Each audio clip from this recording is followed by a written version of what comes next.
You're talking about summer? Yeah. Oh, I have already three. And covers how many days? Maybe 10 days. But we don't need the first few days because we gotta be here anyway. Yeah. I only got one. I told you in the world. 3 days of stuff we have. I will be here, but I need you to be here.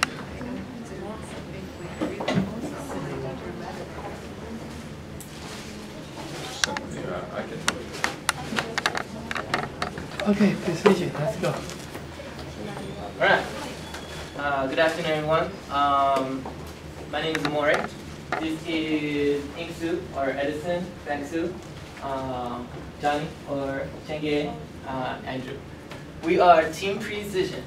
So today we are doing a physical therapy device for observation and posture detection.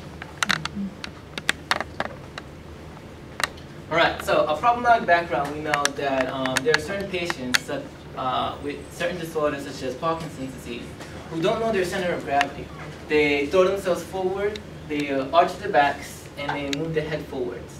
In throwing themselves forward, we learn from our physical therapist that when you throw yourself forward, you naturally contract your chest. So there's chest contraction.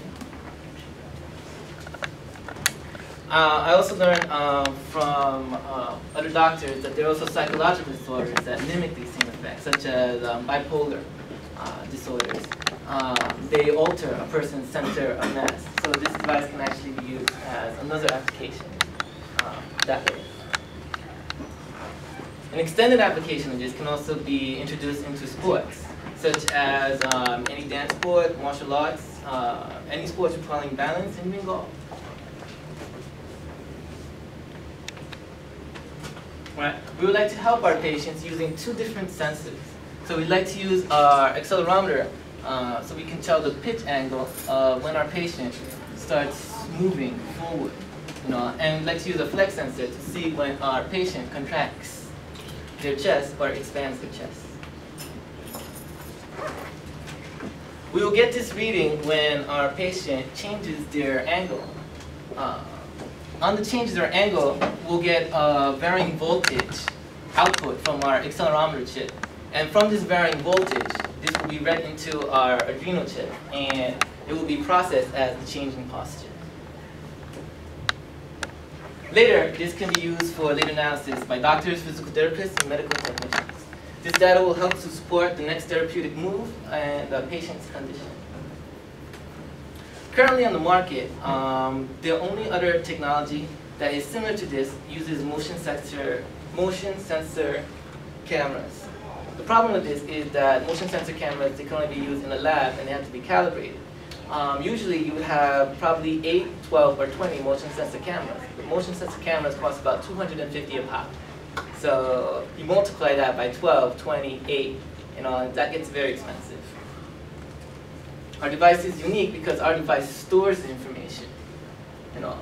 So this is our conceptual design of our product. We have the flex sensor and our accelerometer chip, which acts like a gyroscopic chip that you see inside your cell phones. And this information will be fed into a microprocessor. The microprocessor will later store the information so it can be read later on. We also have a demo program that can be used in office on scene with the patient. And this other program is fed and powered by the USB. The data will be read, stored, and sampled and stored. Talk about programming. Okay, I'll talk about our programming part. We are programming in the Arduino environment, and it's similar to C++ and Java. Basically, it's on C, and the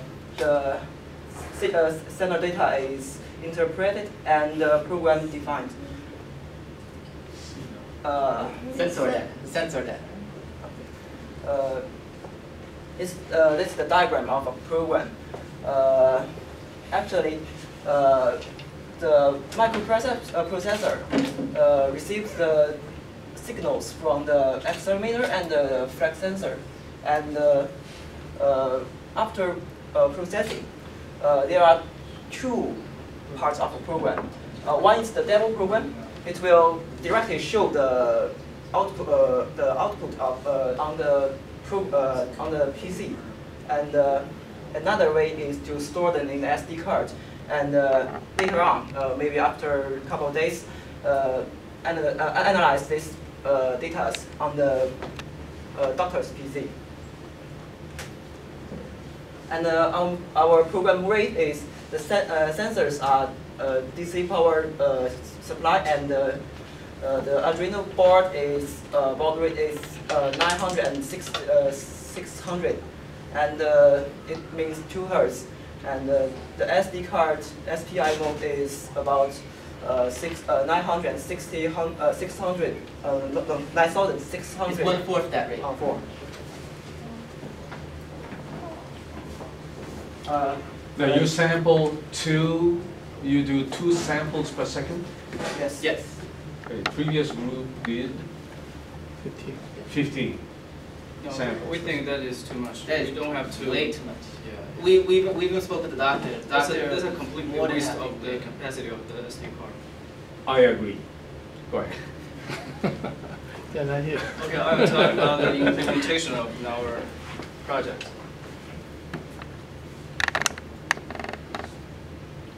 This is how our device looks like.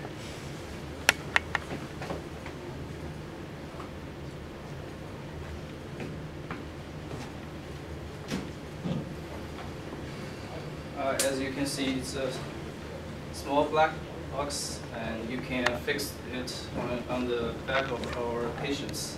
And this is the flex sensor, which will be attached on their back to tell if they're contracting or expanding their back.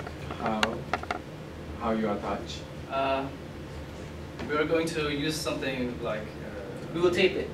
yeah, tape it on tape it on our patient's back, and if they contracting or expanding their back, the flex sensor will curve.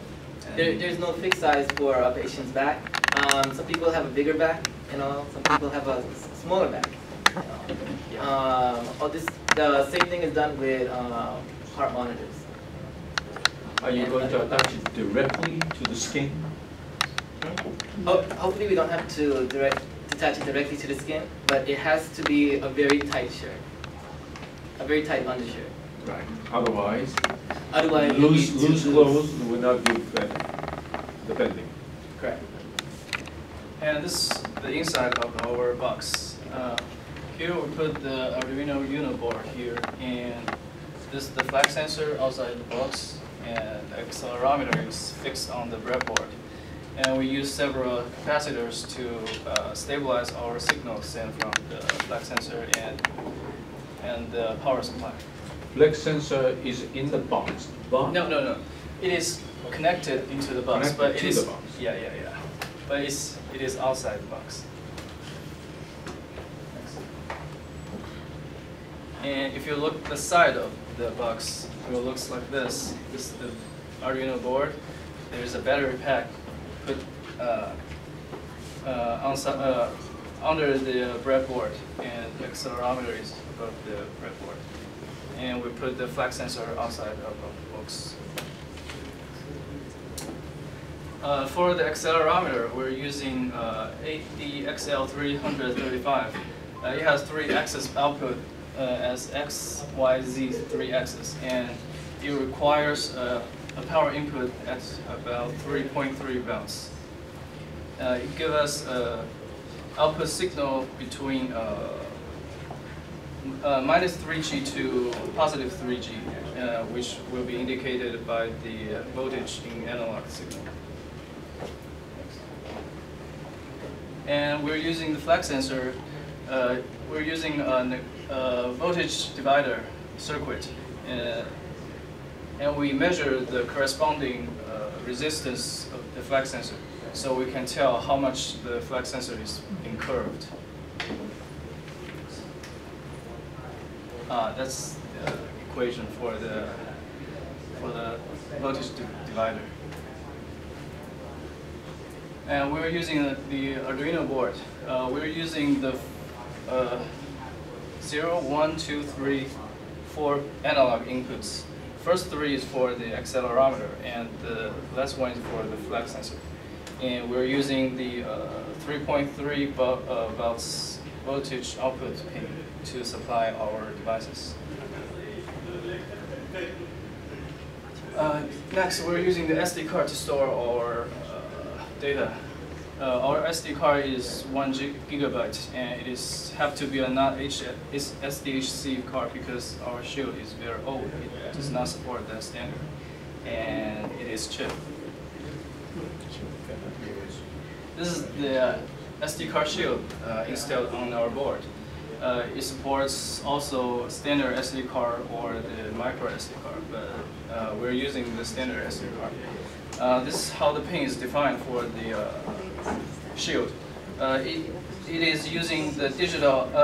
It is using the pin 10 as the chip selection pin, which will be defined in the program, and the other 3 pins is used as a I/O interface as the board and between the board and the SD card.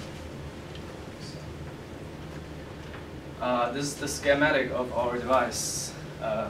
On the breadboard, there is an accelerometer. We add 3 capacitors to stabilize our signal output, and the capacitor used to stabilize the voltage input of our device. And the signal will be output directly to the SD card shield. So the Arduino board will be able to receive these signals. Storage part. We're using the SD card.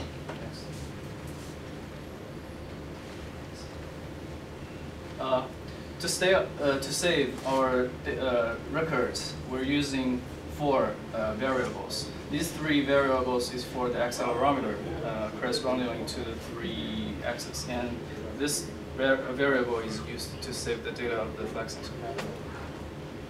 And in Arduino board, in Arduino environment, the analog signal is read as a value between 0 to 1023, which means the voltage between 0 to 5.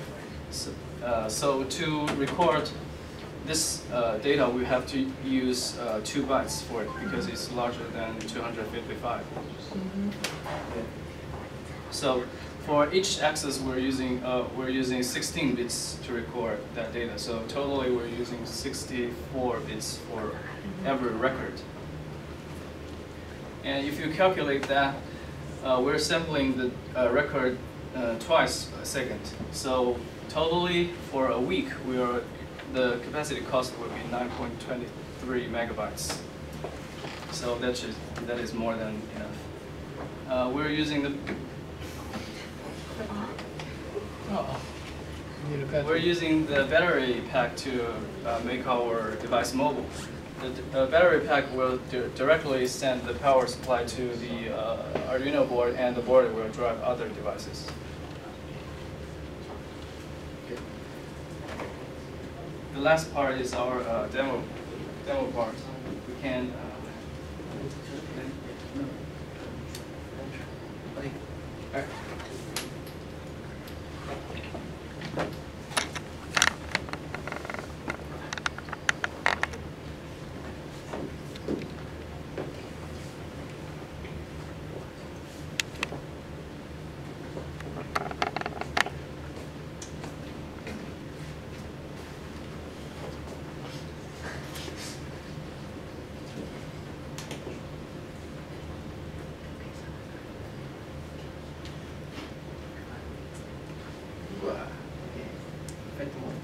And we don't need to strap it on. The device will sit on our patient, and it will be. Sorry. So the device will sit on our patient, and the device will be parallel. Our device we will get. How do you know? How do you know it's it's parallel? It's parallel to the. Actually, normally it's 60 degree bending from this side if the patient stands straight. the patient wears something already, No worries. and also the patient's back is not normally straight, you know? Oh yes, our original reading, we would like to see our patient first straight, you know. Then we could also read our patient when our patient is in their normal contorted posture, in their extended contorted posture, if they go all the way back, you know. You see? And then going around the shoulder blade, you know, is where we can put our flex sensor. Flex sensor will be slightly out, like so. And when our patient contracts, we'll have a slight change of about 1 centimeter. But that will vary our resistance, and by varying the resistance, it will vary the voltage input into the adrenal board. That varying voltage into the adrenal board will tell us that a patient has lost their posture. We're not telling if the patient's posture is What- correct what or is- not. We just report What it. are you measuring by putting the flex sensor horizontally? There are three When it integers unbends. here, which indicating the three in discrete axes: z-axis, y-axis, and x-axis. This is the number indicating the flex sensor. If you curve the flex sensor, the number will change, and we measure the number corresponding to the curve angle, so we can transfer this number to readable number of understand. angles. I understand, but this will bend this way, right? Yeah. It will measure It will start bend, you know, and when our patient contracts, it will slightly unbend. The unbending of it, like potentiometer, it will give a varying resistance. The varying resistance will be proportional to the voltage, and the voltage, varying voltage will. You want to, don't you want to measure this bending? Or do you want to measure this? This bend. this. Oh, Yeah. you want If to we want measure this, to not both. If we want to tell if they're curving their waist, we're using the You already z-axis. use accelerometer. Yeah. But also from the information we also get from the accelerometer, when the patient fall forward, they'll naturally also lose their, they'll naturally contract. You cannot fall forward with a straight spine, a straight collar, you know, without naturally losing your posture. Flexing of a shoulder, then. Yeah. But that's what you Yeah, measure. exactly.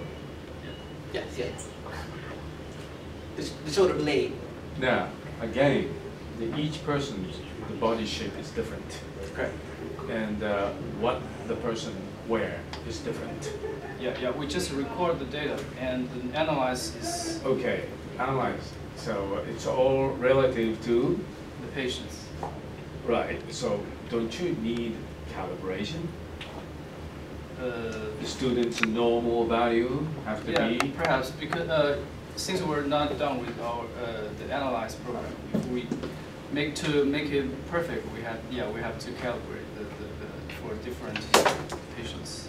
Then you can use the data as is if you calibrate. Yeah. But for this device, we're just recording their posture. For doctors later now. But how can the doctor know The- from the data? They'll have an original reading, original value on the flex sensor from when the patient is bending. That original value will tell when the patient is in the correct posture, and then they will get a readout when the patient has the contorted posture. In the contorted posture, there will be a different number.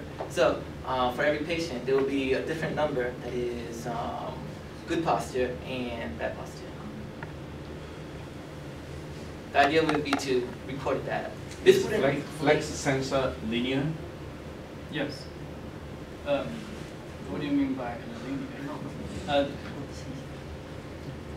The bending and the actual resistance, change in resistance, is it linear relationship? No, Yes. no, Yes. no, it's Yes. not. It's not. No, it's not. If you bend different part of the flex sensor, the change of the resistance Oh yeah, will the not front the part same. of the flex sensor, Yeah. but the back part of the flex sensor, when you change it, yes. That's the reading where we get. That's But we have very already- So the calibration or normalization is. Well, we have already measured the corresponding relationship between the curve angle and the resistance. So if its starting point is already different, it's already bent. No, we will make it different. Right. Yeah. Then the number doesn't mean much unless you normal calibrate. Yeah, yeah. It would have to be calibrated for each patient. Yes. Yes.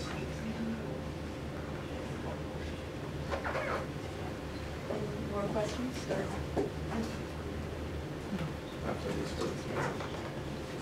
We also have a demo video of a demonstration. It's a lot shorter video.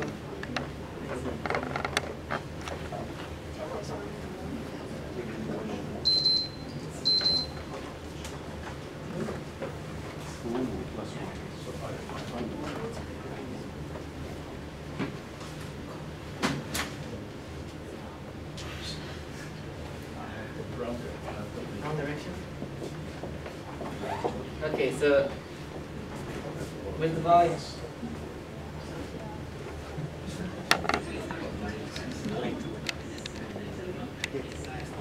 All right, so we're having a problem with the volume. So basically, when a patient changes their posture and all the information is read on the Arduino program, it's gonna focus in a minute. All right, and then we'll get a variable. We'll get a variable reading. This is Steve. You guys are really considerate. You know that we're sitting for the whole day. You need some exercise. Yes. I apologize. But a patient will regularly be wearing the device and can walk around, and the information will be read and stored inside our device. So this is just a demonstration of where it was recorded. Yeah. Now, what happened if he falls? He falls. Well, there should be a spike in the reading, when he falls. Have you tried? If he falls forward, oh no, we know this just from the reading. We don't need to throw the patient on the floor, to know that the large change in the output reading in the Arduino environment will tell us the patient has fallen. So you didn't do it. No, we didn't push him on the floor. No. Okay. See, we- So we- answer is Last no. phase. Answer is no. It's not necessary. All right. Okay, almost done. Okay, we have already done a lot of experiments so far. When we take this picture, we have faced a lot of trouble, such as the programming for microprocessor, and the data cannot transfer to the SD card. And you see this picture, it's probably the accelerometers are probably exploding out in this picture. And next page. When we take this picture, we have almost done our project and just to do some tests. And the next is because three of us are Chinese students, we have poor speaking English speech ability, so we do the Their speaking ability was good. They just needed more improvement. We speech practice many times and improve a lot and achieve the confidence. And next is this is the tool we use for our project. It's called the Dropbox. It's much easier to share and manage and edit the document for our project than the traditional way, such as using email. And now, very important port is widely used for MacBook, for PC and iPad and iPhone. This is our website. The homepage. The homepage is introducing for our project. You can know what our device do and how to use our device. And we also upload all the weekly reports and final report and the photo of experiments. So you can know all the experiments from for our project from the beginning till now. And you can click this link to watch our presentation video. It's also on YouTube. And this is our budget. Our device costs about $121 maybe, and it's including the accelerometer, microprocessor, battery, SD card, flag sensor, resistance, capacitance, and other payments. But we totally spend about $229 because we have batteries for our first microprocessors, and we One of our accelerometers is burning out, and we are wasted 3 resistance. So we totally waste about $109. So it's a good experience for us. And this is the problem we have faced. Firstly, we have a pro level experience before, so we get a lot of trouble for doing the level. And we have lectures for our first microprocessor. We can't. Oh yeah, so the problem was that we had a burned out processor, we had some loss damage, missing parts. We had problems with Windows 8 because Windows 8 didn't connect to the internet and we didn't accept certain of the programs. Signal readings was a problem. The original microprocessor we chose was the STM32 board. Accessing the SD card, shipping delays, and administrative rights on the PCs here. Okay, so that's it. Thank you. Thank you.